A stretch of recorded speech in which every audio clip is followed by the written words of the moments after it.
Spider-Man Lotus is a fan-made MCU-inspired film that was released on August 11, 2023, and it's one fan movie that's known to have caused quite a big stir in a mixture of many different communities. Now, you as a viewer right now might be asking why that happens to be the case. Well, there's actually a multitude of reasons. There's reason number one, the movie was not very good. We'll delve into why later in the video. And there's also reason number two, and that was because the creators behind the movie like niggas. Like saying the word niggas, not actual black people.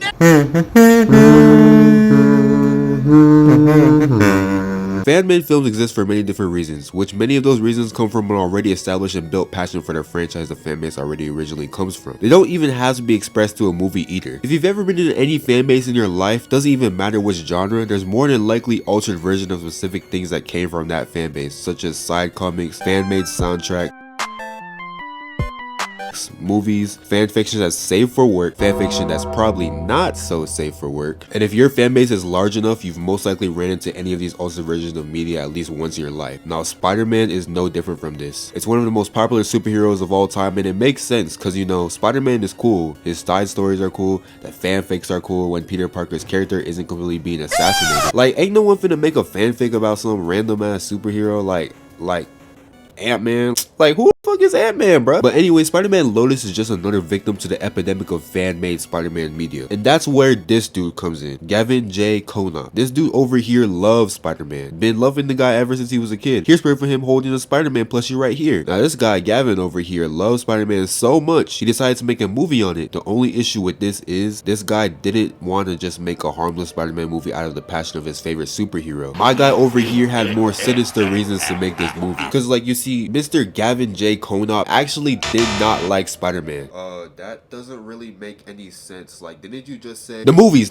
He didn't like the Spider-Man movies, for those of y'all who are confused. His main reason was that he thought that basically the way the character is written in the Spider-Man films was trash and wasn't really written well as a superhero. And it's not even like the obvious ones like the Amazing Spider-Man 2 either, because I think a majority of us know that that movie is pretty dog shit. I'm talking about movies like Homecoming, The Amazing Spider-Man 1, like Far From Home, No Way Home, Spider-Man 3, Spider-Man 2, actually, nah, wait, they actually low-key enjoy Spider-Man 2, not gonna lie. So a bunch of these Spider-Man super fans, as most would like to call them, decided to band together as one little but sort of big community infested with hate towards renowned names that were involved with these films, such as Mark Webb and like John Watts and Andrew Garfield and like, Tom Holland, which is crazy to me because like, how could you hate a guy like Tom Holland? Because he's just such a cool guy, like who's so talented and like silly. Like, look how silly he is right here, man. Like, it's probably why Hollywood loves to glaze this in like every other movie that's not Spider-Man. But anyways, Gavin seen all this hate coming from all these Spider fans and decided to basically become the community's messiah. Like his Lord and Savior. Only one person can save the fate of Spider-Man films, and Mr. Gavin J. Konop was the only one who's gonna take the helm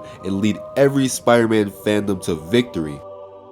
Only if you gave the dude 100,000 first. Originally, Gavin basically made a GoFundMe that was only for $20,000, but these niggas seem to hate the Hollywood MCU made Spider-Man movies so much, the goal exceeded the expectations to 100K. So bro was just like, okay, I guess I'll just make the movie, and grabbed him like a team of actors and VFX artists and many more to finally create the 2-hour fan film known as Spider-Man Lotus.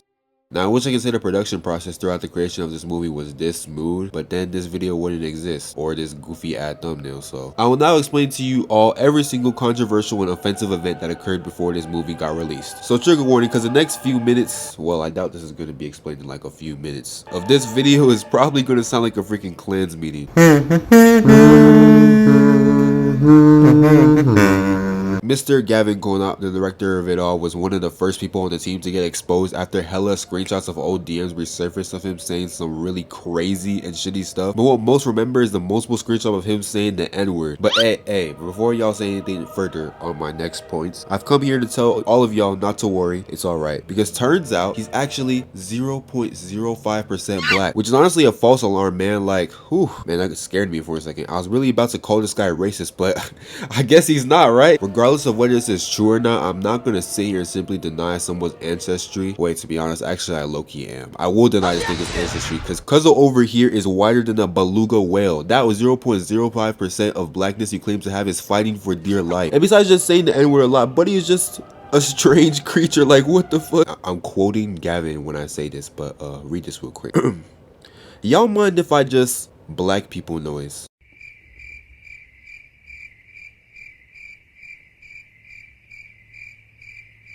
Like, what does this even mean? Even when this screenshot is out of context, I low-key have two theories as to what Mr. Gavin Konop is trying to say here. Starting with theory number one, it could just be a couple of black guys having a chill little convo. Or number two, it could mean another screenshot showed Konop relaying a distaste for the Peter Parker Stark suit in the Spider-Man Homecoming movie, and while reading this, at first I was a little confused by what he was talking about in the screenshot. To make things even worse, more people came out very quickly with stories of their own accusing Konop of all the wild shit he's done in the past. A 15-year-old kid came out shortly after talking about how he was taken advantage of by Gavin when he was about 10 years old. Didn't realize how much of a bad person he was until later in his life. And I'm not gonna lie, as I was reading this, like, no hate towards this little kid or anything, but the way he was describing it in his statement, he made it seem like he went through a whole episode of like surviving R. Kelly. And like the whole time, these niggas are talking about like fictional superheroes who shoots webs out of his ass and can't afford to pay his monthly rent. Which, speaking of fictional superheroes shooting webs, that leads to a pretty nice segue into the next person who got exposed, which was Warden Wayne, the main lead actor who plays Peter Parker in the Spider-Man Lotus movie. Now, Wayne's allegations against him weren't too different from Konop, as they were both exposed for pretty much the same thing, which led to pretty much the same result. Example, as quoted by the likes of Mr. Warden Wayne himself, y'all ever make good and funny memes just to flex on blurred vision niggas? I think you can see an obvious pattern formulating between both parties here. I don't know if these next two screenshots you're about to see are related to each other, but if they are, here you go. This that Mexican. Not gonna lie, you know what? Let me chill on saying the N-word a little bit on this video. Although bro looks like he bombed shit for fun.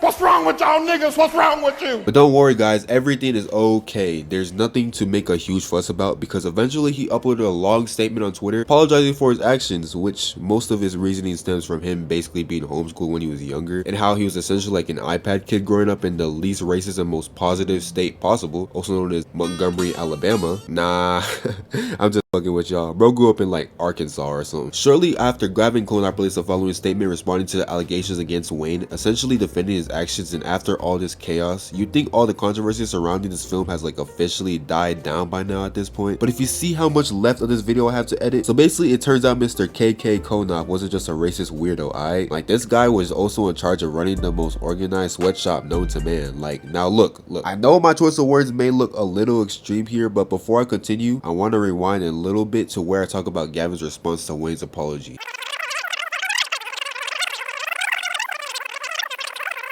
Shortly after, Gavin Konop released the following statement responding to the allegations against Wayne, essentially defending his actions. Alright, now let's go ahead and read a little sentence from this statement, alright?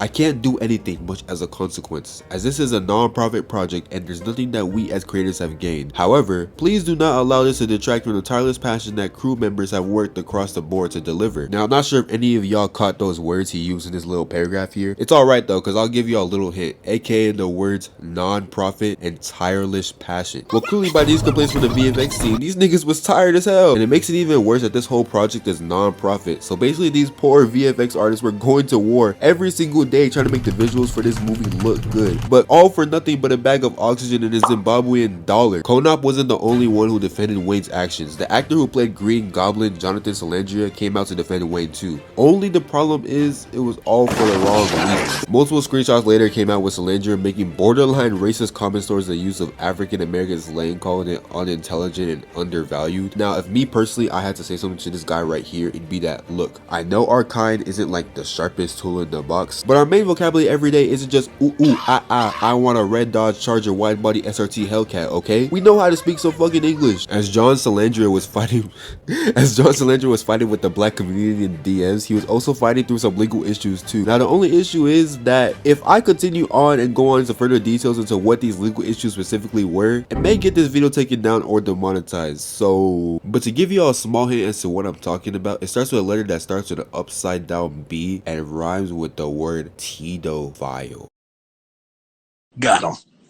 We fucking got him. But however long I've been talking about every single controversy that occurred during the production of this fan movie, you can already tell that this whole process turned out to be a complete mess. There's other things that I ain't even talk about or even bring up for a long period of time, like how the whole entire script of the movie got leaked online. Different scenes of the movie got leaked. I mean, like, it was terrible. The way these people finesse 100K out of the entire Spider-Man community should be met with some type of punishment, because I'm actually genuinely surprised that they got away with this. It's okay though, because all this movie that they raised ended up being put to a good use, and the final product of the movie ended up being a fantastic success. In fact, the movie turned out to be one of the best films that came out this year.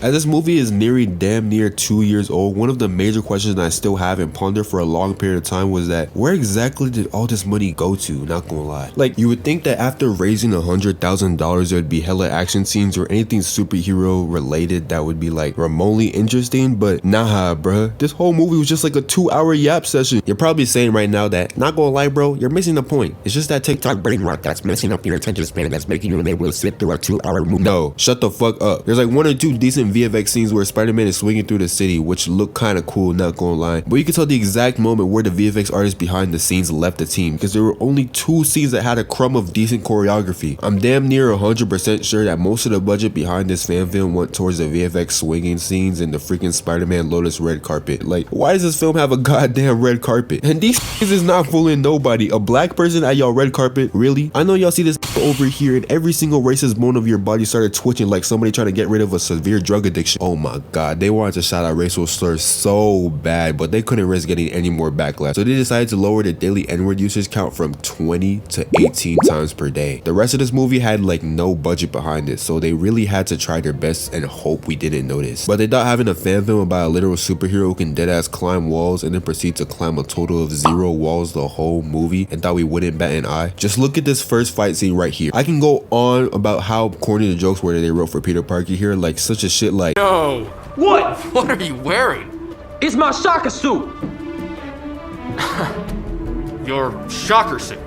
That's what you're called. Yeah. Wow. Did you come up with that yourself? But I want to focus on how they got this dude Peter Parker fighting these goons. Like, these niggas are quite literally fighting at 3 frames per second. The movements are so slow. Not one of these actors have a single athletic bone in their body, which is surprising because the first villain, whose name is a shocker, is played by a brother. Like, Real fun. Do you ever stop talking? Okay, no karaoke.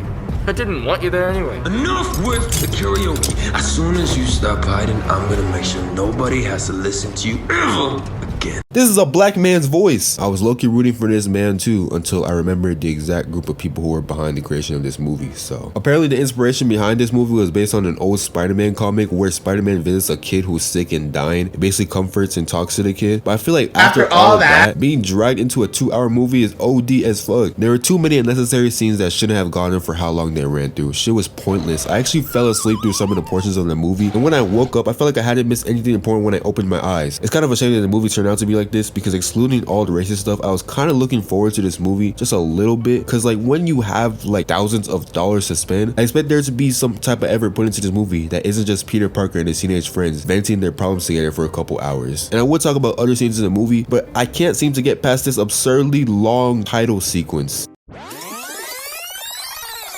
Alright, yes sir, now it's time to continue with this movie. Let's go. Bro, are these no way they're still talking. What possibly could there be a conversation to have at a graveyard? And not a good conversation either. These are arguing like goddamn children. It's for Spider-Man. Robbie, he was wondering if you could give it to him. He's retired. Wow, man.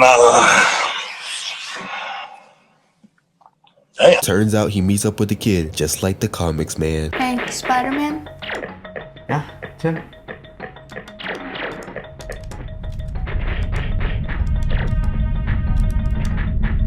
What happened to the girl on the bridge?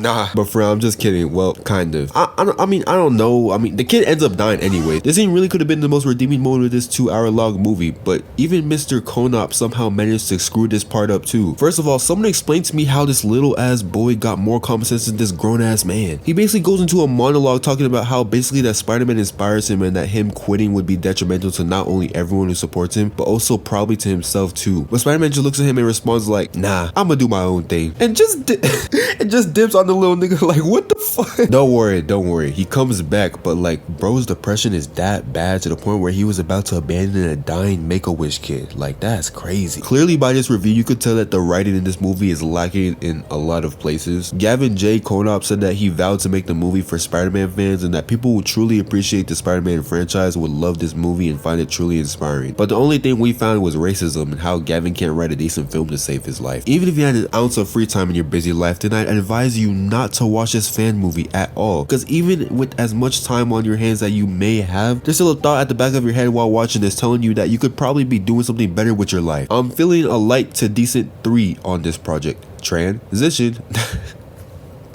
Nah, I'm just kidding. But seriously though, don't watch this movie for real.